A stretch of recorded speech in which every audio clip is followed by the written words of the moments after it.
পর কিছু গুণ তার মধ্যে সৃষ্টি হতে হবে, কিন্তু কোয়ালিটি তার মধ্যে সৃষ্টি হতে হবে। সেই কোয়ালিটিগুলি কি তা একটি একটি করে আপনাদের সামনে আমরা পেশ করব ইনশাআল্লাহুল আজিজ। একটি মানুষ যখন মুমিন হয়, ইমানদার হয়, তো মুমিন হওয়ার আগ পর্যন্ত সে হয় হীনমন্যতায় ভোগে, ইনফেরিয়রিটি কমপ্লেক্স, এহসাসে কমতরি, হীনমন্যতা। অর্থাৎ আল্লাহর প্রতি ঈমান আনার আগ পর্যন্ত সে আগুনের মধ্যে ক্ষমতা আছে, পানির মধ্যে ক্ষমতা আছে, বাতাসের মধ্যে ক্ষমতা আছে, সাপের মধ্যে ক্ষমতা আছে, এই সব চিন্তা করে এগুলির সামনে মাথা নত করে আর এদের কাছে সাহায্য প্রার্থনা করে।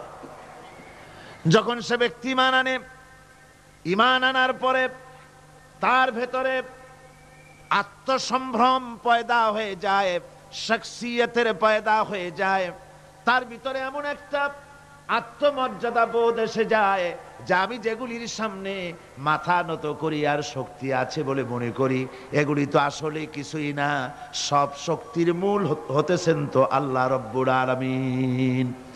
কোরআনে কারিমে রব্বুল আলামিন বলেছেন, ইন্নাল্লাযীনা তাদউনা মিন দুনিল্লাহি ইবাদুন আমসালুকুম। আল্লাহ পাক বলেন, আমাকে বাদ দিয়ে তোমরা যাদেরকে ডাকো, আমাকে বাদ দিয়ে যাদের আশ্রয় গ্রহণ করো, যাদের কাছে সাহায্য কামনা করো, ওরা তোমার মতো আমার আর একটি গোলাম। তুমি যেমন আমার গোলাম, ওরাও তেমন আমারই গোলাম। সুতরাং তুমি নিজে গোলাম হয়ে আর একটা গোলামের কাছে হাত পেতেছো, তোমার কোনো প্রয়োজন সে মিটাতে পারবে না, তোমার কোনো প্রয়োজন সে মিটাতে পারবে না। ওরা নিজের সাহায্য নিজেরা করতে পারে না। কোরআনে কারীম কি সুন্দর করে বুঝিয়েছে, হাতে তৈরি করে মূর্তি বানায়া তার সামনে তোমরা সাহায্য চাও, ওরা তোমারে সাহায্য করবে কি? ওরা তো নিজের সাহায্য নিজেকে করতে পারে না। এই যে আমাদের দেশে কত মূর্তি তৈরি হয়, এক একটা 8টা 10টা করে হাত থাকে, এগুলির সামনে নানান রকমের নজর পেশ করা হয়। এগুলি যদি কুকুরে এসে খাওয়া আরম্ভ করে, আপনারা বলেন 10টা হাতের একটা হাত দিয়েও কি তাড়াই দিতে পারবে? পারবে না। এমনকি ওদের নাকের ডগায় মাছি বসে যদি মুখের মধ্যে পায়খানা করে, তাও এতগুলি হাতের একটা আঙ্গুল দিয়া মাছিটাকে উড়াই দিতে পারবে না। এরা, আল্লাহ রাব্বুল আলামিন বলেন যে ওরা মাছির মতো একটি ক্ষুদ্র প্রাণী বানাতেও সক্ষম নয়, অথচ এদের কাছে সাহায্য কামনা করা হয়। একবার রাসূল পাক সাল্লাল্লাহু আলাইহি সাল্লামের কাছে একজন মুশরিক এসেছেন, তার কাছে একটা ভাঙ্গা মূর্তি। হুজুর জিজ্ঞেস করলেন, তোমার মূর্তিটা ভাঙা কেন? লোকটি বলল যে এটি হচ্ছে আমার খোদা, একে আমি সব সময় সাথে রাখি, না জানি কোন সময় কোন বিপদে পড়ি, এই জন্য সাথে রাখি বিপদ থেকে বাঁচার জন্য। পথিমধ্যে আমার প্রকৃতির ডাক এলো, পেশাব পায়খানায় যাওয়ার প্রয়োজন হলো, তো মনে করলাম এমন জায়গায় এই খোদা নিয়ে যাওয়া উচিত না, খোদাকে রাস্তার উপরে রেখে তারপরে গেলাম কাম সারতে। কাম সেরে এসে দেখি যে এইটার মাথা থেকে শুরু করে পা পর্যন্ত ভিজা। মনে করলাম খোদার শরীর ভিজা, না জানি নিশ্চয়ই কোনো পবিত্র বরকতপূর্ণ পানি হবে। তো এই বরকতপূর্ণ পানি আমি নিজে একটু টেস্ট করলাম, জিহ্বা দিয়া চাটলাম, খাইলাম, দেখলাম যে কেমন কেমন গন্ধ আসে, আর কি একটা টক টক জাতীয় বিশ্রী রকমের। তো মনে করলাম পবিত্র পানি এরকমের গন্ধ হবে কেন? এদিক ওদিক তাকালাম, তাকিয়ে দেখি দূরে একটা কুকুর দাঁড়ানো, তার নিচের থেকে পানি টপকাচ্ছে। তখন ভাবলাম যে আসলে কোন বরকতের পানি এটা। আমি তখন রাগ করে এইটা ঠ্যাং ধরে আছাড় মারলাম যে তুই কি খোদা না তুই একটা হুদা? তুই তো নিজেরই ঠেকাতে পারিস না বিপদ থেকে, তো আমারে ঠেকাবি কি করে? হাদিস শরীফ এসছে, রাসূল পাক সাল্লাল্লাহু আলাইহি সাল্লাম তখন হেসে দিয়েছিলেন। সে হাসিতে হুজুরের দন্ত মোবারক বিকশিত হয়েছিল, শরীর মোবারক কেঁপে উঠেছিল। হুজুর জিজ্ঞেস করলেন, আমার কাছে কি মতলবে এসেছো? লোকটি বলছে, হুজুর আমার কাছে আজকে এইসব জিনিসের ব্যর্থতা অসারতা ধরা পড়েছে, আমি তাওহীদের আশ্রয় নিতে এসেছি। আল্লাহর নবী বললেন, পড়ো লা ইলাহা ইল্লাল্লাহু মুহাম্মাদুর রাসূলুল্লাহ। মুমিন ব্যক্তি আত্মমর্যাদার সৃষ্টি হয় তার কলিজার মধ্যে, আত্মসম্ভ্রম, আত্মসম্মান। সে কারো কাছে মাথা নত করবে না, তার কারণ সে জানে আমি যার গোলাম তিনি হচ্ছেন সকল ক্ষমতার উৎস।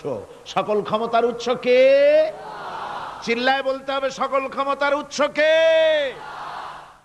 কয়েকটি কথা আমাদের দেশে চালু আছে যে কথাগুলি শুনলে খুবই খারাপ লাগে। একটা হচ্ছে সকল ক্ষমতার উৎস জনগণ, এটি মারাত্মক শিরকপূর্ণ কথা। আরেকটি কথা, যখন রেডিও টিভিতে বলা হয় যে কুতুবদিয়া, হাতিয়া সন্দ্বীপ, কক্সবাজার উপকূলীয় এলাকায় থেকে 280 মাইল স্পিডে বাতাস প্রবাহিত হবে, 30 ফিট উঁচু হয়ে জলোচ্ছ্বাস হবে, গ্রেট ডেঞ্জার সিগন্যাল নাম্বার 10 দেখাবার জন্য বলা হলো। সাথে সাথে তারপরেই রেডিও টিভি থেকে, সরকারি যন্ত্র থেকে সরকারের লোকেরা বলতে থাকেন এই বিরাট তুফান, জলোচ্ছ্বাস এবং ঘূর্ণিঝড়ের মোকাবেলা করার জন্য সেনাবাহিনী প্রস্তুত করে রাখা হয়েছে। কি বেকুফি! 30 ফুট জলোচ্ছ্বাস হবে, সেনাবাহিনী করবে কি? বন্দুক নিয়ে দাঁড়ায় থাকবে? মোকাবেলা করবা? প্রচন্ড বাতাসের মোকাবেলা করবা তুমি সলিমুদ্দিন? হ্যাঁ, বরং বলা যেতে পারে ঘূর্ণিঝড় এবং জলোচ্ছ্বাসের পরে যে দুর্যোগ সৃষ্টি হবে তড়িৎ গতিতে, আমরা সেই দুর্যোগকে, মানুষকে ঠেকাবার জন্য আমরা প্রাণ চেষ্টা চালাবো। আমাদের সব মেশিনারি সেজন্য প্রস্তুত আছে, এটা বলা যেতে পারে। কিন্তু ঝড়ের মোকাবেলা করব, মারাত্মক কথা, মারাত্মক কথা।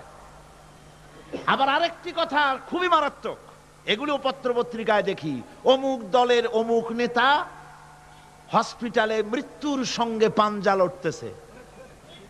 আজীব তামাশা! মৃত্যু কি তোমার মাইকেল টাইসন? মৃত্যু কি তোমার মোহাম্মদ আলী ক্লে যে পাঞ্জা লড়বা? মৃত্যুর সাথে পাঞ্জা লড়তে পারে এমন ক্ষমতা পৃথিবীর কারো আছে? সুতরাং এগুলো জাহালাতের কথা, মূর্খতার কথা। মৃত্যু যন্ত্রণায় ভুগছে এটা বলা যায়, মৃত্যু যন্ত্রণায় কষ্ট পাচ্ছে বলা যায়, মৃত্যুর সাথে পাঞ্জা লড়ছে, সলিমুদ্দিন সাহস তো কম না। আমার ভাইয়েরা, সুতরাং সমস্ত ক্ষমতার উৎস কেবলমাত্র আল্লাহ সুবহানাহু ওয়া তাআলা। যাকে খুশি ক্ষমতায় দেন, যাকে খুশি ক্ষমতা থেকে নামায় দেন। এই জন্য যারা মুমিন হবে তাদের এই চিন্তা মনের মধ্যে থাকবে, আত্মমর্যাদা আসবে, কারো সামনে হাত পাতবে না। হাত পাতবে তো আল্লাহ সুবহানাহু ওয়া তাআলার কাছে, কাউকে ভয়ও করবে না। আত্মমর্যাদার কারণে সে তার রিজিক সম্পর্কেও নৃশংস হয়ে যাবে। অর্থাৎ রিস্ক সম্পর্কেও তার পরোয়া থাকবে না, যে হক কথা যদি বলি তাহলে যদি আমার চাকরি না থাকে। আছেন এরকম লোক? হক কথা যদি বলি, চাকরি যদি না থাকে, দাওয়াত যদি আর না হয়, গুলি খেয়ে যদি মরি, এই চিন্তাও মুমিনের লোকের মধ্যে থাকে না। যেহেতু তার আত্মমর্যাদা এসেছে। রিস্কের মালিক মসজিদের মুতাল্লি নয়। অনেক ইমাম আছে মসজিদে, হক কথা বলতে সাহস পায় না, হক কথা বলার সাহস পায় না। মনে করে রিস্কের মালিক মুতাল্লি অথবা সেক্রেটারি। আর দুর্ভাগ্যজনক সত্য, বাংলাদেশের অধিকাংশ মসজিদের মুতাল্লি আর সেক্রেটারি এমন লোক যারা ধর্মনিরপেক্ষতাবাদে বিশ্বাসী, যারা ইসলামের রাজনীতিতে বিশ্বাস করে না। এ ধরনের বহু লোক মসজিদের সেক্রেটারি, মেম্বার, মুতাল্লি হয়ে বসে আছে আর মসজিদের ইমামদেরকে হক কথা বলতে দেয় না। আছে না? ইমাম সাহেবরাও, আমি কিন্তু পাইকারি কথা বলছি না, আলহামদুলিল্লাহ যোগ্যতা সম্পন্ন ইমাম আছেন যারা কথা বলেন। আবার কিছু লোক আছে যারা ভয় পান। আমি তাদের উদ্দেশ্যে বলছি, কোরআনে কারীম বলছে রিস্কের মালিক হচ্ছেন আল্লাহ সুবহানাহু ওয়া তাআলা। তোমার রিস্কের পরোয়াটা কিসের? ইন্নাল্লাহা হুয়ার রাজ্জাকু ওয়াতিল মাতিন। রিস্কের মালিক তো আল্লাহ পাক, তার হাতেই সমস্ত রিস্ক। রিস্ক কার হাতে? বাংলাদেশ পৃথিবীর দ্বিতীয় বৃহত্তম মুসলিম দেশ। এই দেশে বসে মসজিদে কথা বলতে ভয় পায় মুসলমানেরা, মসজিদে বসে কথা বলতে ভয় পায়। কিন্তু ভারতের দিকে তাকান, ভারতের দিল্লির জুমা মসজিদের ইমাম আব্দুল্লাহ বুখারী, লোকটার জন্য দোয়া এসেই যায় দিল থেকে। যখন কলকাতার হাইকোর্টে কোরআনে কারীমকে ব্যান করে দেওয়ার জন্য মামলা দায়ের করা হলো, দিল্লির জুমা মসজিদের ইমাম বক্তৃতা করলেন। সেই বক্তৃতার ক্যাসেট আমার কাছে পৌঁছানো হয়েছিল। আমি বক্তৃতা যখন শুনছিলাম আমার মনে হচ্ছিল যেন তার মুখ থেকে আগুন বর্ষণ হচ্ছে। তিনি বলতেছিলেন যে এই ভারতকে আমরা সাজায়েছি, এ ভারতকে আমরা পাতা পল্লব দিয়ে, শাখা প্রশাখা দিয়ে, ফুল দিয়ে, ফল দিয়ে গোটা ভারত 850 বছর বসে আমরা সাজিয়েছি। এ ভারতের কুতুব মিনার আমার, এ ভারতের তাজমহল, শীষমহল, এ ভারতের দেওয়ানি আম, দেওয়ানি খাস, এ ভারতের যা কিছু দেখার, যা কিছু সৌন্দর্য সব মুসলমানেরা করেছে। সেই মুসলমানদের কলিজা, সেই মুসলমানদের রূহ, গোটা পৃথিবীর মুসলমানদের মগজ, পৃথিবীর শ্রেষ্ঠ নেয়ামত আল্লাহ রাব্বুল আলামিনের আখেরি কালাম কোরআনের বিরুদ্ধে কেস হয়েছে। আব্দুল্লাহ বুখারী বলছেন, এই কোরআনের বিরুদ্ধে কোরআন ব্যান করার মতো রায় যদি ভারতের কোন জজ মুখ দিয়ে উচ্চারণ করে কোরআন ব্যান করা হলো, তিনি বলছেন আমি ভারতের জুমা মসজিদের ইমাম শুধু নই, ভারতের 20 কোটি মুসলমানের ইমাম আমি। তিনি বলছেন যদি কোরআনে কারীমকে ব্যান করার রায় ঘোষণা করবে যে জজ, সে জজকে আমি পায়ের নিচে পাড়ায় ধরে বাম হাত দিয়ে তার জিহ্বাটা টেনে ছিঁড়ে ফেলে দেব।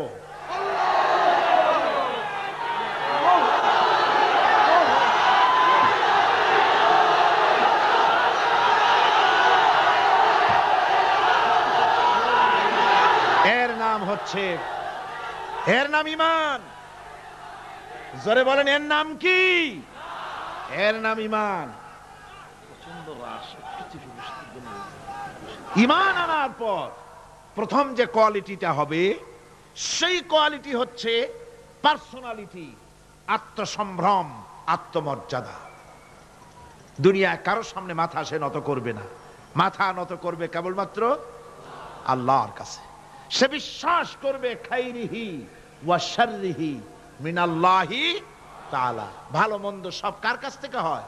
আল্লাহর কাছ থেকে হয়। সে কিছুতেই বিশ্বাস করবে না যে কোনো মাজারের কাছে গেলে, কবরের কাছে গেলে আমার তকদির পাল্টে যাবে, কোন মোমেন তা বিশ্বাস করবে না। কথা বুঝতে পেরেছেন? ভালো করার মন্দ করার সবটা মালিক আল্লাহ সুবহানাহু ওয়া তাআলা।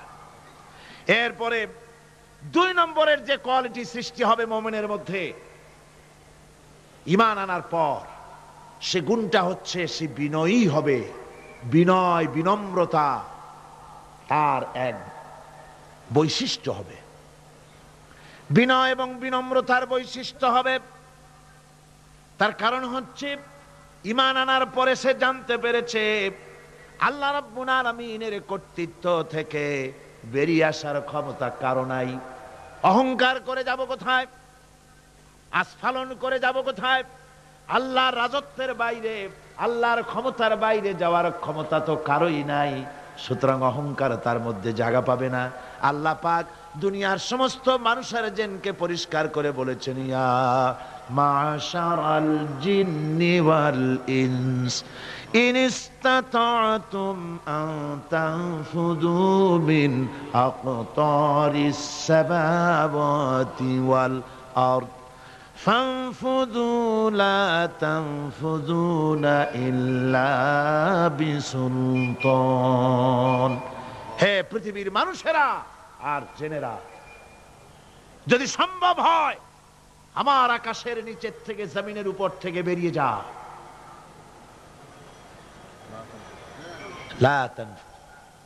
বেরিয়ে যেতে পারবে না। আমি আকাশ এবং জমিন থেকে যদি সম্ভব করতে পারো বেরিয়ে যা। আর যদি কোনো আকাশ থাকে তার নিচে যা, আর যদি কোনো জমিন থাকে তার উপরে যাও। এমন দেশ যদি পাও যেখানে আমার আলো ছাড়া কোনো আলো আছে, আমার বাতাস ছাড়া কোনো বাতাস আছে, আমার চাঁদ সূর্য ছাড়া কোনো চাঁদ সূর্য আছে, যাও সেখানে। আল্লাহ রাব্বুল আলামিন বলেন নাই এরকম যাওয়ার কোনো উপায় নাই। আমি আল্লাহ রাব্বুল আলামিন আকাশ আর জমিন দিয়ে প্যাকেট করে রেখেছি, আটকায় রেখেছি। আমার রাজত্ব থেকে, আমার ক্ষমতা থেকে, আমার কর্তৃত্ব থেকে বেরিয়ে যাওয়ার ক্ষমতা কোনো মানুষের নাই, কোনো জিনের নাই, কোনো প্রাণীর নাই। সুবহানাল্লাহ ওয়া বিহামদিহি। মানুষ হচ্ছে অহংকার কিসের হবে? তোমরা হচ্ছ ফকির। আল্লাহ পাক বলছেন ওয়াল্লাহুল গনিয়্যু ওয়া আনতুমুল ফুকারা। আল্লাহ হচ্ছেন গনি। আল্লাহ কি? গনি, বেনিয়াস, বেপরোয়া। ফাআলুল লিমা ইউরিদ, যা খুশি তাই করে, কারো মুখাপেক্ষী তিনি নন। কোরআনে কারীমে রব্বুল আলামিন বলেছেন নবী আপনি আমার ব্যাপারে, আমার গুণাবলীর ব্যাপারে বলুন। কুল হুয়াল্লাহু আহাদ, পড়েন সবাই। কুল হুয়াল্লাহু আহাদ আল্লাহুস সামাদ লাম ইয়ালিদ ওয়া লাম ইউলাদ ওয়া লাম ইয়াকুল লাহু কুফুয়ান আহাদ। আল্লাহ পাক বলেন বান্দারে, ও আমার নবী আপনি বলুন আল্লাহ পাক এক এবং একক, তিনি নিরঙ্কুশ, তিনি বেনিয়াস, তিনি কারো মুখাপেক্ষী নন, তিনি কাউকে জন্ম দেন নাই, তাকেও কেউ জন্ম দেয়নি। আকাশ এবং জমিনে আল্লাহর সমকক্ষ কেউ নাই। তোমরা হচ্ছ ফকির আর আমি আল্লাহ হচ্ছি বেনিয়াস। লিল্লাহি মা ফিস সামাওয়াতি ওয়া মা ফিল আরদ, আকাশে যা আছে জমিনে যা আছে সব আল্লাহর। সব কার? আল্লাহ পাকের। সুতরাং কিসের অহংকার, কিসের মাতবাড়ি? মানুষ পেছনের কথা ভুলে যায়, মোটেই চিন্তা করে না। একটু আগে যারা ক্ষমতায় ছিল আজকে তারা ক্ষমতা হারা, আজকে যারা ক্ষমতায় এলো তারা আবার ক্ষমতা মসনদে বসে দুনিয়ার সব বিপদ আপদ ভুলে যায়। আল্লাহ রাব্বুল আলামিন বলেন যারা নাকি মুমিন বান্দাদের বিনয় এবং বিনম্রতা তাদের মধ্যে সৃষ্টি হয়ে যাবে, তার কারণ হলো আল্লাহ পাক বলেছেন ওয়ালা তামশি ফিল আরদি মারহান ইন্নাকা লান তাখরিকাল আরদা ওয়ালান তাবলুগাল জিবালা তুলা। ওয়ালা তামশি ফিল আরদি মারহান, আমার জমিনের উপরে অহংকার করে পা ফেলো না। তুমি কি পারবে অহংকার করে আমার জমিনটাকে ভাটাই দিতে? কি বলেন, পারা যাবে? অহংকার করে জমিনের উপরে লাথি মারেন জোরে, জমিন ফাটবে? ফাটবে না, আপনার পা ছিঁড়ে যাবে। আপনি কি পারবেন অহংকার করে পাহাড়ের উচ্চতা লাফ দিয়ে ছাড়াই যেতে পারবেন? তাও পারবেন না। সুতরাং আল্লাহ পাকের উপরে ঈমান আনলে পরে তাদের মাথা এভাবে নত হয়ে যায়, অহংকার তাদের মধ্যে জায়গা পায় না। অহংকার কিসের? কিসের অহংকার তোমার? মানুষ তার জন্মের কথা, কোরআনে কারীম বলে মানুষ কি তার জন্মের কথা স্মরণ করে না? তোমার তো এমন অবস্থা ছিল দুনিয়ায় উল্লেখযোগ্য বিষয়বস্তু হিসাবে তুমি পরিগণিত ছিলে না। তুমি হচ্ছ, তোমার জন্মের উৎস কথা হচ্ছে এক ফোঁটা নাপাক পানি, এমন নাপাক পানি যা শরীর থেকে নির্গত হলে পরে গোসল করা ওয়াজিব হয়ে যায়। এমন এক ফোঁটা নাপাক পানি যার জন্মের উৎস, তার আবার অহংকার কিসের? পৃথিবীতে অহংকার যারাই করলো আল্লাহ পাক তাদেরকে ভালো করে দেখায় দিলেন। নমরুদকে দেখায়ছেন, ফেরাউনকে দেখায়ছেন, যুগের ছোট ছোট নমরুদ ফেরাউন যেখানে যেখানে খুদে খুদে ফেরাউন হয়েছে আল্লাহ সকলকেই দেখিয়ে দিয়েছেন। দেন নাই? দেখিয়ে দিয়েছেন। সুতরাং মাথা নিচু করে চলতে হবে, বিদ্যার বড়াই করা চলবে না। কত লেখাপড়া করেছো তুমি? এমএ পাস করেছো, তাতে কি হয়েছে? সবে মাত্র বর্ণবোধ পড়েছো, জ্ঞানের রাজ্যে পা ঢুকিয়েছো, এখনো কিছু শেখনি। টাইটেল পাস করেছো তো কি হয়েছে? কদ্দুর শিখেছো? নিউটনের মতো মানুষ মৃত্যুর সময় বললেন, জ্ঞান সমুদ্রের বেলাভূমিতে দাঁড়িয়ে সামান্য বালু কণা নিয়ে নাড়াচাড়া করলাম, অথই সমুদ্রের কিছুই দেখতে পারলাম না। শেখ সাদী রহমতুল্লাহ আলাইহি ইন্তেকালের সময় বলেছেন, মালুম শোধ কি হিচ মালুম না শোধ, সারা জীবন সাধনা করে বুঝিলাম ইহা, যে কিছুই বুঝিলাম না। এগুলি হচ্ছে জ্ঞানীদের কথা। আর কোন রকম ইউনিভার্সিটির বারান্দা দিয়ে 3-4 দিন হাঁটছে, কয় যে সব বুঝি। কি বুঝছো? কয় দেয়ার ইজ নো গড, স্রষ্টা বলতে কেউ নেই। পাগল কি আর গাছে ধরে মিয়া? সুতরাং বিদ্যার বড়াই চলবে না, স্বাস্থ্যের বড়াই চলবে না, অর্থের বড়াই চলবে না। অর্থের বড়াই করবে, কত অর্থ তোমার হয়েছে, আল্লাহ যদি ইচ্ছে করেন ব্রেনের মধ্যে, মগজের মধ্যে এমন টিউমার করে দিবেন, মগজের মধ্যে এমন ক্যান্সার করে দেবেন, হার্টের ভিতরে এমন ক্যান্সার লাগায় দিবেন, 14 গোষ্ঠী বিক্রি করলে ঔষধের পয়সা হবে না। পারবে কিনা আল্লাহ কর, জোরে বলবেন পারবেন কিনা? এমন বহুত অসুখ আছে ডাক্তাররা বোঝেই না ঔষধ দেবে কি, কি রোগ ডাক্তাররাই বোঝে না।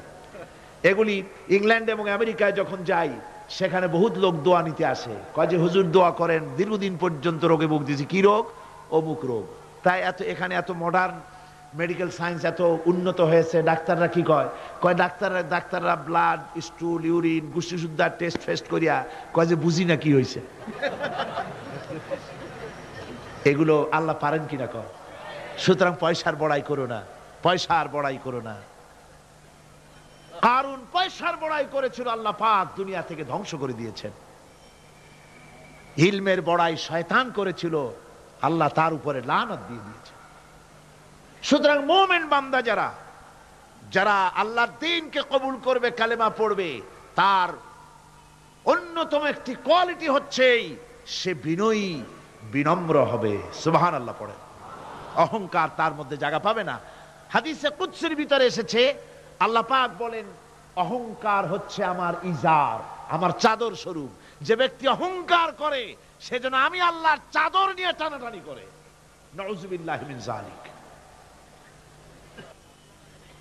মুমিন ব্যক্তি কলেমা পড়ার পর, ঈমান আনার পরে যে কোয়ালিটি হওয়া উচিত, আল্লাহর পরে ঈমান আনলে পরে যে কোয়ালিটি হওয়া দরকার, সেটা হচ্ছে তার মধ্যে বীরত্ব এবং নির্ভীকতা আসবে। সে ব্যক্তি নির্ভীক হবে, মৃত্যুর ভয় পাবে না, মৃত্যুর ভয় পাবে না। তার কারণ হলো মুমিন ব্যক্তি ঈমান আনার পরে জানতে পেরেছে যে মৃত্যু থেকে পালাবার উপায় কোনো প্রাণীর নাই। আছে নাকি? মৃত্যু থেকে পালানো যাবে? মৃত্যু থেকে পালানো যাবে না। মুমিন এই জন্য ভয় পাবে না। এই জন্য মুমিন জীবনে একবার মরে, মুমিন সব সময় বীর পুরুষ হয়। মুমিন কি হয়? আর মুনাফিক হয় কি? কাপুরুষ। মুমিন মরে জীবনে একবার, আর মুনাফিক মরে জীবনে কয়েকবার। সাইকেলের টায়ার বাস্ট হলে চিতই পড়ে ভয়ের চোটে, ট্রাকের টায়ার বাস্ট হলে তো হুশই থাকে না, আর কোথাও বোমা পড়লে এমনি তার রুহু উড়ে যায়। এই হলো দুর্বল ঈমানের লক্ষণ, মুনাফিক। আর মুমিন ব্যক্তি এগুলি ভয় পায় না। তার কারণ হচ্ছে কোরআনে কারীম বলেছে, কুল ইন্নাল মাউতাল্লাযী তাফিররুনা মিনহু ফাইন্নাহু মুলাকীকুম। বলো, মৃত্যুর থেকে পালাবার কোনো উপায় নাই। যেখানেই যাও না কেন, মৃত্যু তোমাকে ধরবেই। তোমাকে যেখানেই যাও তুমি, মৃত্যু তোমাকে খুঁজে বের করবেই। মরণ থেকে পালাও তুমি, মরণ তোমায় লইবি ঘিরি। যদিও সুদূর আকাশ পানে, লুকাও সেথায় লাগিয়ে সিঁড়ি। এ মহারোগের চিকিৎসক নাই, নাই সে ঔষধ জগতে। খুঁজিয়া কাতর হইলে কি হবে, পারিবে না তারে ফিরাতে। যেখানেই যাও পালাবার উপায় নাই, মৃত্যু তোমাকে ধরবেই। হে মৃত্যুর কাছ থেকে পালাবার পথ যখন নাই, তখন ক্ষণস্থায়ী জীবনের মায়া করে হকের রাস্তা থেকে বিরত থাকার কোনো অর্থ হয় না। বরং এই রাস্তায় যদি জীবন দেওয়া যায়, সে জীবন, সে মৃত্যু নয়, সেটার নাম জীবন। সেটার নাম কি? জীবন। আরে জীবন তো আল্লাহ কিনে নিয়েছেন, আমাদের জীবন কে কিনে নিয়েছেন? আল্লাহ রাব্বুল আলামিন বলেছেন, ইন্নাল্লাহা আশতারা মিনাল মুমিনিনা আনফুসাহুম ওয়া আমওয়ালাহুম বিআন্না লাহুমুল জান্নাহ। আল্লাহ পাক বলেন, আমি আমার মুমিনের জান এবং মালকে খরিদ করে নিয়েছি, বিনিময় আমার মুমিনকে আমার জান্নাত দান করে দিয়েছি। মুমিনের মালটাও আমার, জানটাও আমার। তো আসলে জান আর মাল কার? আল্লাহ পাকের। তো আল্লাহ কিনলেনটা কি? আল্লাহর জিনিস আল্লাহ কিনলেন কেমন? তার মানে হচ্ছে ইচ্ছেটা কিনেছেন, আমাদের ইচ্ছেটা। আমরা আমাদের ইচ্ছে মতো আমাদের মাল খরচ করতে পারবো না, আমাদের ইচ্ছে মতো জান খরচ করতে পারবো না। মাল আর জান সবটাই খরচ হবে আল্লাহর জন্য। কার জন্য? আল্লাহর জন্য করতে হবে। আপনাকে আল্লাহ টাকা দিয়েছেন, কড়ি দিয়েছেন, এই ধন সম্পদ যে কোনো দলের লোক এসে চান্দা চাইলেই আপনি দিতে পারবেন না, যেহেতু কিয়ামতের দিন আল্লাহর দরবারে জবাবদিহি করতে হবে। পয়সা আল্লাহ দিয়েছিলেন, ওই পয়সা দিয়া ধর্মনিরপেক্ষবাদীদেরকে টাকা দিয়া সহযোগিতা করেছেন, সমাজতন্ত্রীদেরকে টাকা দিয়ে সহযোগিতা করেছেন, পুঁজিবাদীদেরকে টাকা দিয়ে সহযোগিতা করেছেন, আল্লাহর দ্বীনের সঙ্গে নাফরমানি যারা করে পয়সা দিয়ে সহযোগিতা করেছেন। কিয়ামতের দিন আল্লাহর দরবারে আসামির কাতারে দাঁড়াতে হবে।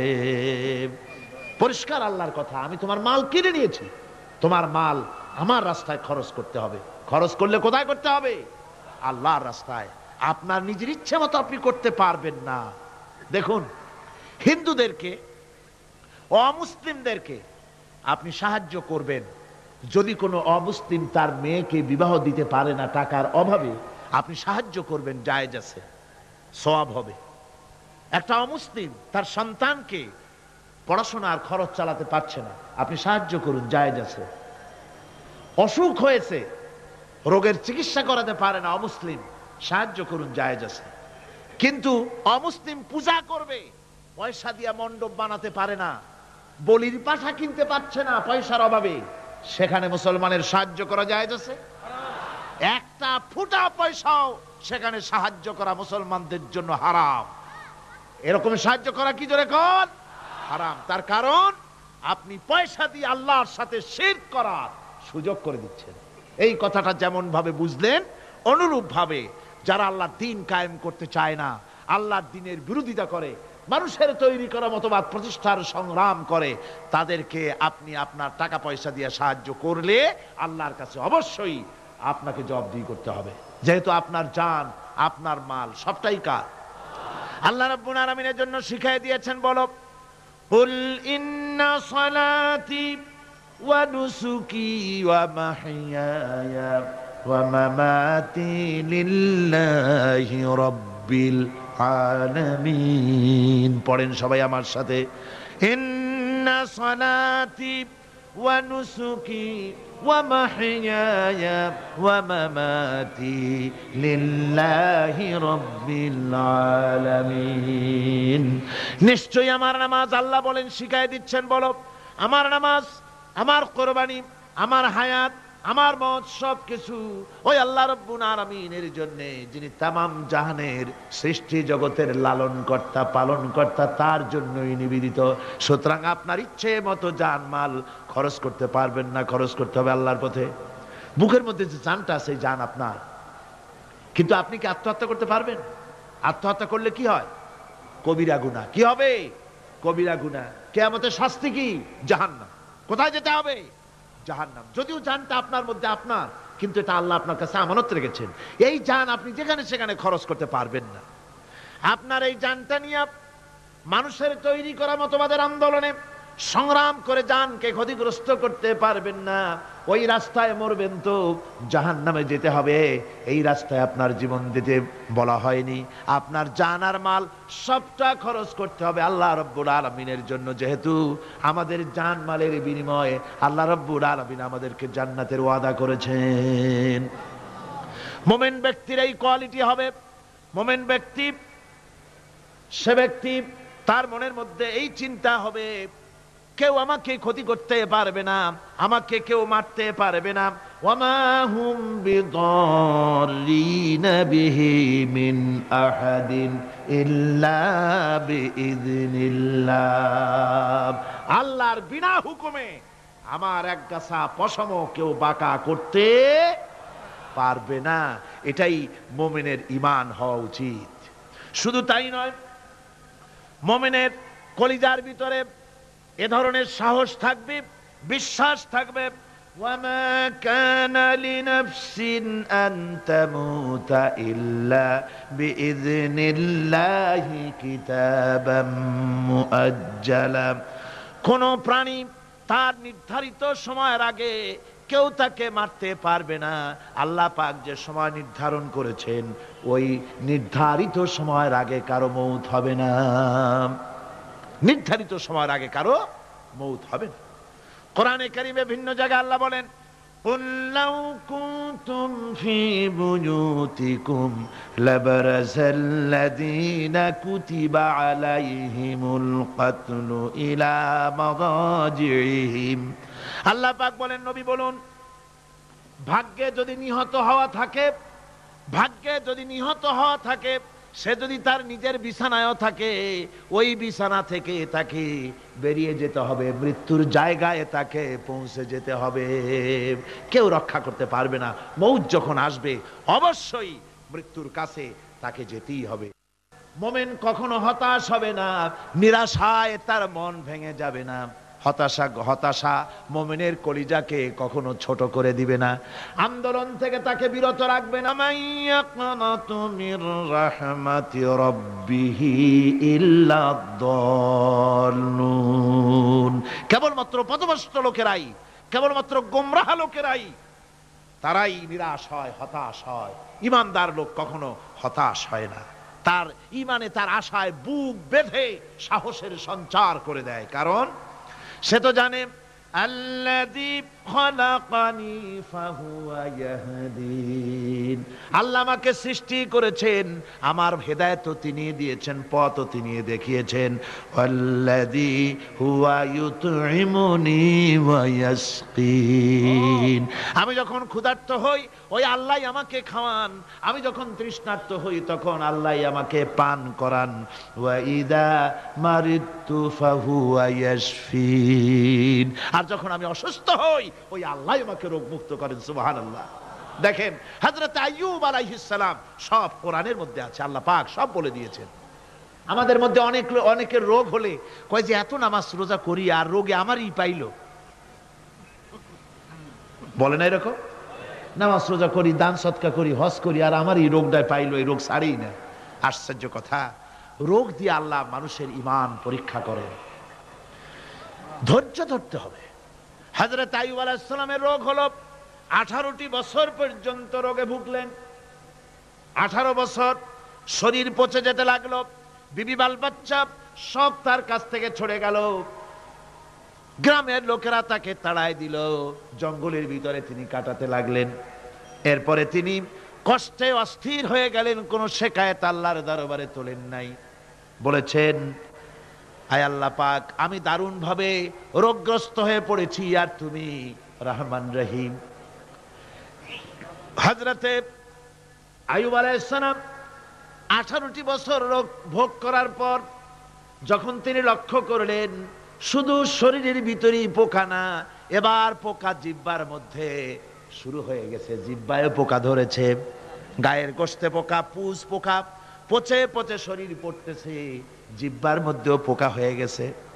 হযরত আইয়ুব আলাইহিস সালাম এবার আল্লাহর দরবারে হাত তুলে বলেন, রব্বুল আলামিন, এতদিন কোনো কথা বলি নাই, 18টি বছর পর্যন্ত হাসি মুখে আমি সহ্য করে চলছি, তুমি রোগ দিয়েছো বলার আমার কিছুই নাই, কিন্তু এবার অবশ্যই শিকায়েত করব।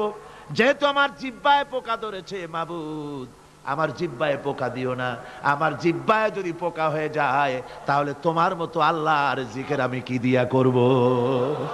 আয় আল্লাহ, জিহ্বাটা সুস্থ রাখো যাতে করে তোমার জিকির করতে পারি। সুবহানাল্লাহ।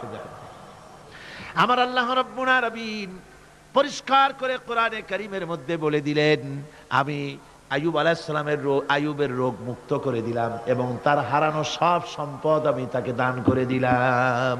মুমিন বান্দা যারা, তারা রোগে শোকে এভাবে কাতর হবে না, নিরাশ হবে না, মনে করবে আল্লাহ রাব্বুল আলামিন আমাকে পরীক্ষা করছেন, এরপরে নিয়ামত আসবে, হতাশা তাকে পেয়ে বসবে না। দেখেন ইউসুফ আলাইহিস সালাম, তাকে কুয়ার মধ্যে ফেলে দিল। কারা? ভাইরা কুয়ার মধ্যে ফেলে দিল। কুয়ার মধ্যে ফেলানো হয়েছে। ভাইরা মনে করলো এটা মরণ কুয়া, এটা মৃত্যু কূপ, এখানে ইউসুফ আলাইহিস সালাম শেষ হয়ে যাবে। কিন্তু ওই 11 ভাইরা জানতো না এটা মৃত্যু কুয়া নয়, এটা হচ্ছে একদিকে কুয়ার মুখ আর একদিকে মিশরের সিংহাসন। এটা কেনানের কুয়ার মধ্য থেকে ইউসুফ আলাইহিস সালাম ঢুকলেন, এটা একটা টানেল, সুড়ঙ্গ পথ। কুয়ার এক মাথা দিয়া ঢুকলেন, আর এক মাথা দিয়া মিশরের সিংহাসন দখল করলেন। সুবহানাল্লাহ। আল্লাহ কোথা থেকে কোথায় নিয়ে গেলেন। হযরতে ইয়াকুব আলাইহিস সালাম সন্তানের শোকে অস্থির হয়ে গেলেন, সন্তানের শোকে অস্থির হয়ে গেলেন, কিন্তু তিনি নিরাশ হন নাই, হতাশ হন নাই। তিনি বলেছেন ফাসাবরুন জামিল আসাল্লাহু আইয়াতিয়ানি বিহিম জামিআন ইন্নাহু হুয়াল আলিমুল হাকীম। ফাসাবরুন জামিল, আমি উত্তম ধৈর্য ধারণ করব এবং আমি আশা করি অতি শীঘ্র আল্লাহ রাব্বুল আলামিন আমার যা আমি হারিয়েছি আমাকে আল্লাহ পাক মিলাই দিবেন। সুবহানাল্লাহি বিহামদি। আর আল্লাহ পাক হযরত ইয়াকুব আলাইহিস সালামের কাছে হযরত ইউসুফকে মিলাই দিলেন। সুবহানাল্লাহি বিহামদি। সুতরাং মুমিন ব্যক্তি কখনো নিরাশ হবে না, হতাশা নিরাশায় তার মন ভেঙে দেবে না। দেখা যাচ্ছে ইসলামী আন্দোলন আর বুঝি রইল না, বুঝি শেষ হয়ে গেল। চতুর্দিক থেকে বন্য হায়নারা অস্ত্র নিয়ে, বিদেশি টাকা নিয়ে, সম্পদ নিয়ে চতুর্দিক থেকে হামলা শুরু করেছে, আর বাঁচার পথ নাই। ইসলামী আন্দোলন বুঝি শেষ না। মুমিন যারা, তারা হতাশায় ভোগে না। কি বলেন? হতাশায় ভোগে? মোটেই হতাশায় ভোগে না। তারা মনে করে নিশ্চয়ই এর ভেতরে রয়েছে কল্যাণ। এর মধ্যে কি রয়েছে? আমার বন্ধুগণ, মানুষ হতাশায় যেন না ভাঙে। গুনাহ করেছে, গুনাহ করার কারণে কোন মুমিন যেন হতাশায় ভেঙে না পড়ে, সেই জন্য আল্লাহ তাকে বলেছেন লা তাকনাতু মির রাহমাতিল্লাহ। বান্দারে, আমার রহমত থেকে মায়ুস হইস না, নিরাশ হইস না। আমি রহমান, আমি রহিম। জোরে কোন সুবহানাল্লাহ। আমার বন্ধু, আপনারা কোন পৃথিবীতে কে আছে এমন, কোন সত্তা আছে এমন যে অপরাধীকে ডেকে বলে আয় তোরে মাফ করে দেব? আছে কেউ এমন? বাপও বলে না। বাপও ছেলে যদি অপরাধ করে ডেকে বলে না আয় মাফ করে দিই। অবশ্য মন চায় ছেলে মাফ চাক, তাহলে মাফ করে দিব। মাফ না চাও পর্যন্ত বাপেও ডাকে না, মাও ডাকে না যে অপরাধ করেছিস আয় মাফ করে দিই। জোরে বলেন, কেউ বলে? আকাশ ও জমিনে একমাত্র মেহেরবান সত্তা আমার রব্বুল আলামিন। মানুষ যখন গুনাহ করে, রব্বুল আলামিন বলে বান্দারে গুনাহ করেছিস, আমার সামনে আয়, গুনাহ মাফ চা, চোখের পানি ফেলা। যত বড় গুনাহ তোর হোক না কেন, আমি রব্বুল আলামিন তোর গুনাহ খাতাকে মাফ করে দেব। কিভাবে মাফ করব? মানুষ যদি কোনো অন্যায় করে, অপরাধ করে, চুরি করে, ডাকাতি করে, পুলিশ তাকে অ্যারেস্ট করে, থানায় তার নাম লেখা হয়ে যায়, কয়েক বছর জেল খাটার পরে মুক্ত হলো, কিন্তু থানার ব্ল্যাক লিস্টে, দাগি খাতায় যে নাম থাকলো ওই নাম কাটা যায় না। আবার অপরাধ করলো, আবার জেল হলো, আবার মুক্ত হলো, থানায় আরেকবার নাম লেখা হলো। যতবার অপরাধ করবে ততবার থানায় নাম লেখা যাবে, জেল খাটবে, জরিমানা দেবে, কিন্তু কালো খাতা থেকে তার নাম মোছা হবে না। আল্লাহ রাব্বুল আলামিনের অফিসের কাণ্ড ভিন্ন। কোন মানুষ যদি অপরাধ করে, গুনাহ করে যদি রব্বুল আলামিনের দরবারে বিনীতভাবে মাপ চায়, আল্লাহ রাব্বুল আলামিন বলেন শুধু গুনাহ মাফ করি না, গুনার খাতা থেকেও নামটা আমি আল্লাহ তোমার মুছে ফেলে দেই। গুনাহ আমার কাছে মাপ চাও, আমি আমাকে ডাকো, আমি তোমার কাছে আছি। وَإِذَا سَأَلَكَ عِبَادِي عَنِّي فَإِنِّي قَرِيبٌ। আল্লাহ পাক বলেন বান্দা যখন আমাকে ডাকে, আমি বান্দার একদম নিকটে, তার ঘাড়ের চাইতেও নিকটে। ওয়া নাহানু আকরাবু ইলাইহি মিন হাবলিল ওয়ারিদ। আমি আমার বান্দার শারক, যে রগের উপরে তার মাথা, এর থেকেও আমি আমার বান্দার বেশি নিকটে। সুবহানাল্লাহ পড়ে। আমি তোমার কাছে, আমার কাছে মাপ চাও, যত বড় গুনাহ হোক। ওয়া ক্বালা রাব্বুকুম উদউনি আস্তাজিব লাকুম। তোমার প্রভু তোমাকে ডেকে বলেছে, আমাকে ডাকো, আমি মাফ করে দেব। সুবহানাল্লাহি ওয়া বিহামদিহি। কত বড় কথা, আমাকে ডাকো, নিরাশ হয়ো না, হতাশ হয়ো না। আল্লাহর গজব বেশি না রহমত বেশি? আল্লাহর রহমত বেশি। হাদিসে কুদসির ভিতরে এসেছে, আল্লাহ পাক বলেছেন, কোন বান্দা যদি আমার দিকে এক বিগত অগ্রসর হয়, আমার রহমত তার দিকে এক হাত এগিয়ে যায়।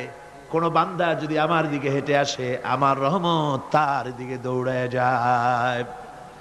বান্দা যখন আল্লাহর দরবারে দুহাত উঁচু করে চোখের পানি ফেলে দেয়, মুসলিম শরীফের হাদিসের ভিতরে এসেছে, গভীর রাত্রে, রাতের তৃতীয় অংশে আল্লাহ রাব্বুল আলামিন প্রথম আকাশে আসেন আর ডেকে বলেন, পৃথিবীতে আছো নাকি কেউ গুনাহ করে জীবন বরবাদ করে দিয়েছো? আমার কাছে মাপ চাও। ঋণগ্রস্ত আছো, অসুস্থ আছো, অপমানিত আছো, কে আছো মাজলুম, আমাকে ডাকো, আমার কাছে বলো, আমি ডাকের সাড়া দেব, জীবনের আশা পূরণ করে দেব। ওই সময় যেই সমস্ত লোকেরা কান্দে তাহাজ্জুদের নামাজ পড়ে, আল্লাহ জিজ্ঞেস করেন ফেরেশতারা, অমুক অমুক দেশে অমুক অমুক বান্দারা কান্দে কেন? ফেরেশতারা বলে, রব্বুল আলামিন তুমি তো ভালো করে জানো। আল্লাহ বলেন, জানি, তবু তোমাদের মুখে শুনতে চাই। তারা বলে, রব্বুল আলামিন তোমার এই বান্দা গুনাহ করেছে, গুনার জন্য মাপ চায়, জাহান্নাম থেকে বাঁচতে চায়। আল্লাহ পাক বলেন, ফেরেশতারা আমার এই বান্দারা আমারে দেখেছে নাকি? বলে দেখে নাই। বলে আমার দোজখ দেখেছে নাকি? বলে না, তাও দেখে নাই। আমার বেহেশত দেখেছে নাকি? বলে না, তাও দেখে নাই।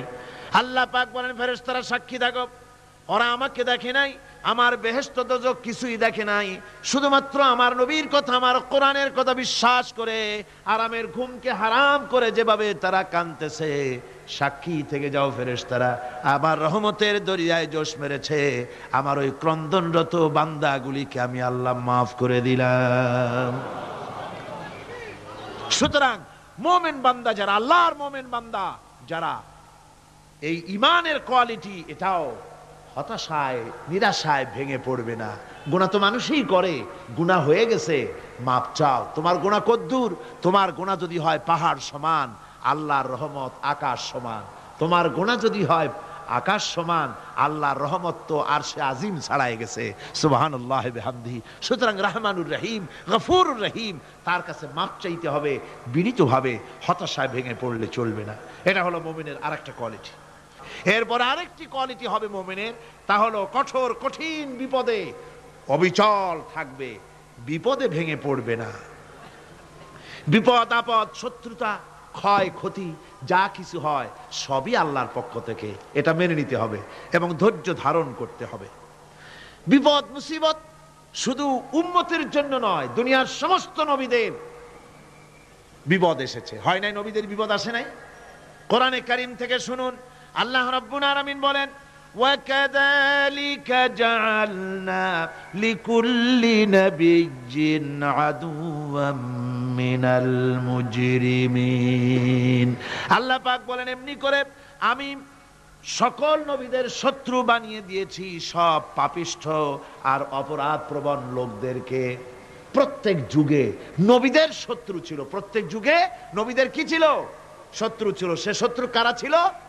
আল্লাহ পাক বলছেন, নবীদের শত্রু ছিল পাপিষ্ঠ আর অপরাধ প্রবণ লোক, এরাই ছিল নবীদের দুশমন। রাসূলগণের অবস্থা যদি এই হয়, তাহলে তার উম্মত, ওই দিনের ধারক বাহক যারা, তাদের বুঝি বিপদ আপদ হবে না? নাকি হবে কিনা?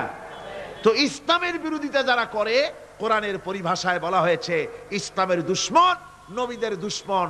দুনিয়ার সব পাপিষ্ঠ আর অপরাধ প্রবণ লোকেরাই ইসলামের দুশমন হয়, নবীদের দুশমন হয়। আজও দেখেন, আজও তাকিয়ে দেখেন, ইসলামী আন্দোলনের বিরোধিতা যারা করে তারা পাপিষ্ঠ চরিত্রের কিনা, তাকায় দেখেন, খুঁজে দেখেন, সর্বত্র খুঁজে দেখুন, খুঁজে দেখুন। যারা ইসলামী আন্দোলনের বিরোধিতা করে, যারা ইসলামকে মিটিয়ে দেওয়ার চেষ্টা করতেছে, যারা ইসলামকে মৌলবাদ বলে, ইসলামকে সাম্প্রদায়িক বলে। কোরআনে কারীমের কথা কত স্পষ্ট যে নবীদের দুশমন হয়, ইসলামের দুশমন হয় মুজরিম লোকেরা, অপরাধ প্রবণ আর পাপিষ্ঠ লোকেরা। আজও আমরা দেখতে পাই এই শ্রেণীর লোকেরা পাপিষ্ঠ এবং সবচাইতে সমাজের নিকৃষ্ট ধরনের চরিত্রহীন লোক। নামাজ নাই। আপনি খুঁজে দেখেন ইসলামী আন্দোলনের বিরোধিতা যারা করছে, যারা নেতৃত্ব দিচ্ছে, নামাজ নাই, রোজা নাই, চরিত্র নাই, হজ নাই, যাকাত নাই, মদ, জুয়া, জেনা, ব্যভিচার ইত্যাদিতে লিপ্ত। চেহারা দেখলে ছেলেপেলেরা 2 গ্লাস পানি খায় ভরসটে। কথা ঠিক কিনা কর? এই হলো অবস্থা। মারে কেন? মুমিনদেরকে, পয়গম্বরদেরকে, সাহাবীদেরকে এবং ঈমানদারদেরকে মারে কেন? তার কারণ হচ্ছে আল্লাহ রাব্বুল আলামিন বলেছেন, ওয়া মা নাকামু মিনহুম ইল্লা আইয়ুমিনু বিল্লাহিল আজিজিল হামিদ। কাফিররা ঈমানদার লোকদেরকে অন্য কোনো অপরাধী নির্যাতন চালায় না, নির্যাতন চালায় শুধু এই কারণে যেহেতু মুমিন লোকেরা পরাক্রমশালী, আল্লাহ রাব্বুল আলামিনের দিনকে কায়েম করতে চায়, তার উপরে ঈমান এনেছে, এই কারণেই তারা মারে। ঠিক কিনা কর? যুগে যুগে নবীদের উপরে, সাহাবীদের উপরে যে অত্যাচার হয়েছে, সেই অত্যাচার এই কারণেই হয়েছে, অন্য কোনো কারণে নয়। এই কঠিন বিপদে অবিচলতা এবং ধৈর্যের দৃষ্টান্ত নবীগণ পেশ করেছেন পৃথিবীর বুকে। আমরা দেখেছি ইব্রাহিম আলাইহিস সালামকে আগুনে ফালানো হয়েছে, আছে না কোরআন শরীফে? আমি কিন্তু গল্প করতেছি না, সব কোরআনের কথা। কিসের কথা? ইব্রাহিম আলাইহিস সালামকে আগুনে ফালানো হচ্ছে। অপরাধ কি? অপরাধ হচ্ছে হযরত ইব্রাহিম আলাইহিস সালাম দাওয়াত দিয়েছেন, লা ইলাহা ইল্লাল্লাহ। জোরে পড়েন, লা ইলাহা ইল্লাল্লাহ, লা ইলাহা ইল্লাল্লাহ। একটু জোরে করেন, লা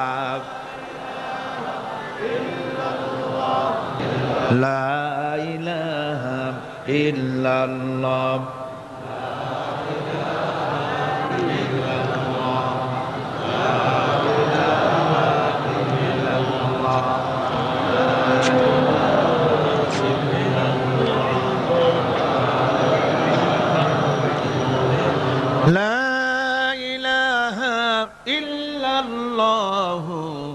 মুহাম্মাদুর রাসূলুল্লাহ।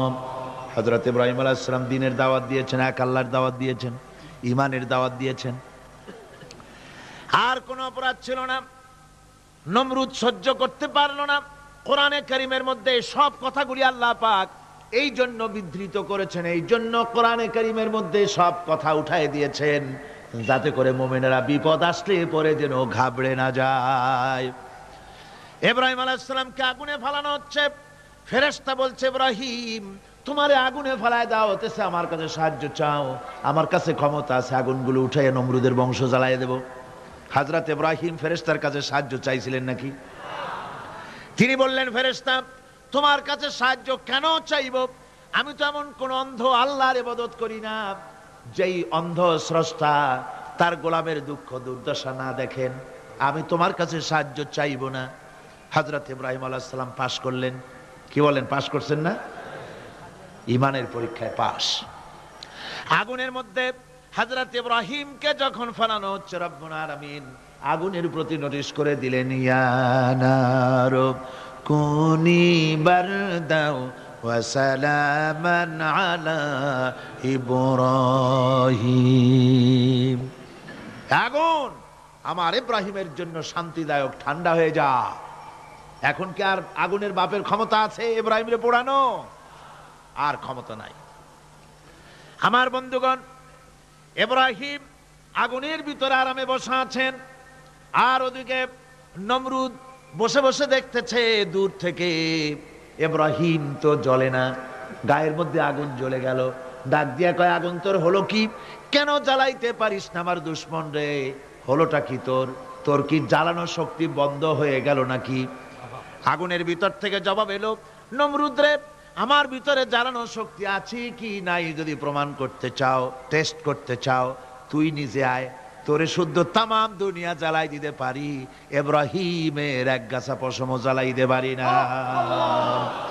তার কারণ হচ্ছে আমি হচ্ছি মাখলুক, আল্লাহ হচ্ছেন খালিক। আল্লাহ আমাকে বলেছেন না জ্বালাতে, তুমি 1000 বার বললেও আমি ইব্রাহিমকে জ্বালাইতে পারবো না। কোরআনে কারিমে ঘটনা বলে মোমেনদেরকে সাহস দেওয়া হচ্ছে, মোমেনেরা দ্বীনের কাজ করতে গিয়ে বিপদ আবাজ আসবে, ইমানের দাবি হলো বিপদ আসবে, আর বিপদ আসলে ঘাবড়ায় যেও না, মুসিবতে পড়ে চিন্তায় পেরেশানে হয়রান হয়ে যেও না। বিশ্বকবি আল্লামা ইকবাল কি সুন্দর করে বলেছেন, আজ ভি হো জু ইব্রাহিম কা ইমা पैदा आग कर सकती है एक अंदाज गुलिस्तान पैदा। ইব্রাহিমের ঈমান যদি আজিও কোথাও হয় বিদ্যমান, করতে পারেন অগ্নিকুণ্ডে খুবসুরত এক গুলিস্তান। আজও যদি আগুনের ভিতরে কোন নমরুদ কোন ইব্রাহিমকে যদি ফেলে দেয়, আল্লাহ রাব্বুল আলামিন আজও আগুনকে ফুলের বাগান বানায়া দিবেন। সুবহানাল্লাহ। আল্লাহ পাকের উপর ঈমান আনলে পরে কলিজার ভিতরে দুর্জয় সাহসের সৃষ্টি হয়ে যায়, কোনো ভয় অন্তঃকরণে তার থাকে না। আল্লাহ পাক সাহায্য করেন।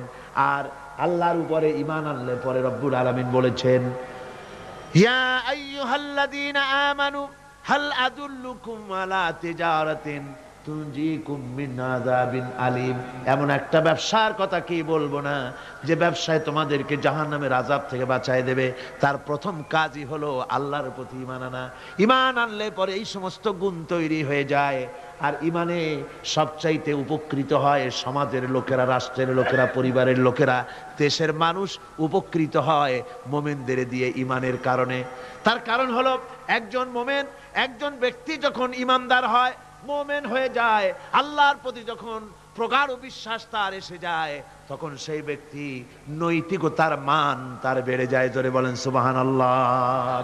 নৈতিক চরিত্রের উপরে সে প্রতিষ্ঠিত হয়, সে মিথ্যা বলতে সাহস পায় না। মোমেন ব্যক্তি মিথ্যা বলতে সাহস পায়? পায় না। কেন পায় না? মিথ্যা বলতে সাহস পায় না, ঠকাতে সাহস পায় না, ওজনে কম দিতে সাহস পায় না, শয়তানি বদমাশি করতে সাহস পায় না। তার কারণ হলো আল্লাহ পাক বলে দিয়েছেন, মুমিন কোরআনের ভিতরে পড়েছে, ইজ ইয়াতালাক্কাল মুতালাক্কিয়ানি আনিল ইয়ামিনি ওয়া আনিশ শিমালি কাঈদ। দুজন নিয়ন্ত্রণকারী ফেরেশতা তোমার ডানে এবং বামে বসে বসে তোমাকে নিয়ন্ত্রণ করছে, কোথায় যাও কি করো এই ফেরেশতারা বসে বসে সব দেখতেছে। মা ইয়ালফিযু মিন কাওলিন ইল্লা লাদাইহি রাকীবুন আতীদ। মানুষ এমন কোনো কথা বলে না যা ফেরেশতারা রেকর্ড না করে, সব রেকর্ড হয়ে যায়। তাই মুমিন ব্যক্তি দায়িত্বহীন কথা বলতে পারে না। মুমিন ব্যক্তির চরিত্র ভালো হয়ে যায়, সে যে কথা বলে বুঝে শুনে কথা বলে, সে যে ওয়াদা করে বুঝে শুনে ওয়াদা করে। যেহেতু সবকিছুর জবাব কিয়ামতে দিতে হবে। কোথায় দিতে হবে? কোথায় দিতে হবে? কিয়ামতে আল্লাহর দরবারে জবাব দিতে হবে। মহান আল্লাহ রাব্বুল আলামিন বলেছেন, ওয়ালাকাদ খালাকনাল ইনসানা ওয়া না'লামু মা তুওয়াসবিসু বিহি নাফসু। মানুষ সৃষ্টি করেছি আমি, তার অন্তঃকরণের ভিতরে ওয়াসওয়াসা কি হয় আমি জানি। এই জন্য মুমিনেরা মনের ভিতরে কোনো খারাপ কল্পনাও করতে পারে না। খারাপ কল্পনা করলেও তার হিসাব দেওয়া লাগবে আল্লাহর কাছে। কার কাছে? ওয়াইন তুবদু মিন আনফুসিকুম আও তুখফুহু ইউহাসিবুকুম বিহিল্লাহ। আল্লাহ বলেন, মনের মধ্যে যেসব কল্পনা করো তা প্রকাশ করো আর গোপন রাখো, ওইটার হিসাব নেব আমি আল্লাহ পাক। কিয়ামতের দিন আমার কাছে হিসাব দিতে হবে। বন্ধুগণ, এই জন্য মোমেন যারা, মোমেনদের চরিত্র প্রতিষ্ঠিত হয়, মোমেনদের ধারণা থাকে যেখানেই যাই না কেন, যেখানেই বসি না কেন, সেখানেই আল্লাহ, আল্লাহ ছাড়া কোনো জায়গা নাই। আছে নাকি? আছে। আল্লাহ পাক বলেন, মা ইয়াকুনু মিন নাজওয়া সালাসাতিন ইল্লা হুয়া রাবিউহুম। তোমরা যেখানে তিনজন মিলে পরামর্শ করো, মনে রেখো তিনজন নও, ওখানে চতুর্থ সত্তা আমি রব্বুল আলামিন তোমাদের কাছে আছি, সব শুনি আর দেখি। পাঁচজন যেখানে হও সেখানে আমি ষষ্ঠ। এর থেকে যদি কম হও, এর থেকে যদি বেশিও হও, বান্দারে তুমি আছো যেখানে আমি আল্লাহ আছি সেখানে। উপায় নাই, সব জায়গায় আমি দেখতে পাচ্ছি। শুধু তাই নয়, রাত্রিবেলায় মানুষেরা গোপনে পরামর্শ করে, করে না? করে কিনা? রাতে রাতে পরামর্শ করে, এক জায়গায় বসে, হলের মধ্যে, পাহাড়ের মধ্যে, কোন জায়গায় বসে পরামর্শ করে। কি পরামর্শ? ইসলামী আন্দোলনের লোকদের মারবে, কোথায় তাদের ধরবে, কোথায় তাদের অত্যাচার করবে, এই সমস্ত পরামর্শ করে। আল্লাহ পাক বলছেন, শুনুন, আল্লাহ রাব্বুল আলামিন বলেন, ওয়া হুয়া মাআহুম ইয ইউবাইয়িতুনা মা লা ইয়ারদা মিনাল কাউল ওয়া কানা আল্লাহু বিমা ইয়ামালুনা মুহীতা। আল্লাহ পাক বলেন, তিনি তো ঠিক সেই সময়ও তোমাদের কাছে থাকেন যখন তোমরা নিজেদের ঘরের মধ্যে বসে কোনো এক জায়গায় বসে আল্লাহর মর্জির খেলাফ পরামর্শ করো, আল্লাহ তখনও তোমাদের কাছে থাকেন। আল্লাহর ইহাতা থেকে, আল্লাহর কর্তৃত্ব থেকে বেরিয়ে যাওয়ার কোনো উপায় নাই। সুতরাং গোপনে বলেন, প্রকাশ্যে বলেন, যেভাবেই যা কিছু করা হোক না কেন, আল্লাহর কাছে আমাদের সমস্ত অপরাধগুলি ধরা হয়ে যায়। আর এটাই হচ্ছে ঈমানের সীমা পরিসীমা। তিলকা হুদুদাল্লাহ ফালা তা'তাদুহা, তিলকা হুদুদুল্লাহ, এটাই হচ্ছে আল্লাহর সীমানা। ঈমানের এই সীমারেখা বজায় রেখে ঈমানের উপরে মজবুত করে কোনো ব্যক্তি, পরিবার, সমাজ, রাষ্ট্র যদি তৈরি হয়, তাহলে সেই সমাজই শান্তি আসে, সেই সমাজই আরাম আসে, সেই রাষ্ট্র শান্তিপূর্ণ হয়, সেখানে দিন কায়েম হয়, মানুষ সুখ সমৃদ্ধি খুঁজে পায়। সুতরাং আমরা আজকে আলোচনা করলাম ঈমানের কোয়ালিটি। কি আলোচনা করলাম? ঈমানের কোয়ালিটি। এই কোয়ালিটি দিয়ে যেন আল্লাহ আমাদেরকে ভরপুর করে দেন। জোরে বলেন আমিন। আরো জোরে বলেন আমিন। মুনাজাতের জন্য দাঁড়ানো ভাইরা বসেন এবার।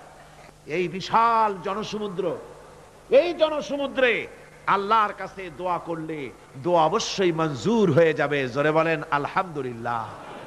জোরে বলেন আলহামদুলিল্লাহ। ربنا لا تزغ قلوبنا بعد إذ هديتنا وهب لنا من لدنك رحمة إنك أنت الوهاب। আয় আল্লাহ তাআলা, বিশাল জনসমুদ্র নিয়ে তোমার দরবারে গভীর রাত্রে হাত তুলেছি। আল্লাহ, তুমি মেহেরবানি করে আমাদের দুরূদ ও সালাম এবং কোরআনের আলোচনার সওয়াব জনাবে মুহাম্মদ রাসূলুল্লাহ সাল্লাল্লাহু আলাইহি ওয়াসাল্লামের রূহ মুবারকে পৌঁছে দাও। রব্বুল আলামিন, तमाम দুনিয়ায় যত মুমিন মুমিনাত মাটির নিচে শুয়ে আছে, আল্লাহ যারা বিদায় হয়ে গেছেন তাদের আরোহের পরে সওয়াব পৌঁছে দাও।